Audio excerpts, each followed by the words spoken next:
मित्रांनो, लग्नाची बेडी मालिकेमध्ये सिंधूची भूमिका साकारणाऱ्या अभिनेत्रीची आज आपण जीवन कहाणी पाहणार आहोत. तर सिंधूचे खरे नाव सायली देवधर असे आहे. सायलीचे जन्म हे 28 जून 1990 ला पुण्यामध्ये झाले.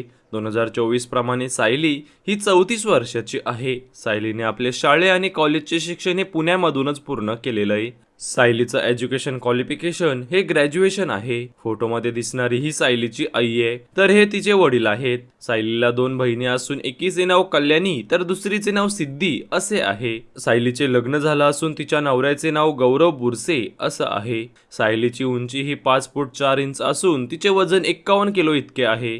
सायलीने जुळून येती रेशीमगाठी या मालिकेच्या माध्यमातून मालिका विश्वामध्ये पदार्पण केले. तिने अनेक गाजलेल्या मालिकेमध्ये भूमिका साकारलेल्या, पण तिला खरी ओळख लग्नाची बेडी मालिकेमधून सिंधूच्या भूमिकेत मिळाली. सायली एका एपिसोडसाठी अंदाजे 25 ते 30 हजार रुपये इतके मानधन घेत असल्याची माहिती आहे. सायलीच्या सोशल मीडिया अकाउंटवरती 1,30,000पेक्षा जास्तचे फॉलोअर्स आहेत. तर तुम्हाला अभिनेत्री सायली देवधर ही आवडते का हे कमेंटमध्ये सांगायला विसरू नका. तसेच जर तुम्ही चॅनलवर नवीन असाल तर चॅनलला सबस्क्राईब देखील करायला विसरू नका, जेणेकरून सिनेमा सृष्टीतील अपडेट सर्वात आधी तुम्हाला पाहायला मिळतील. धन्यवाद.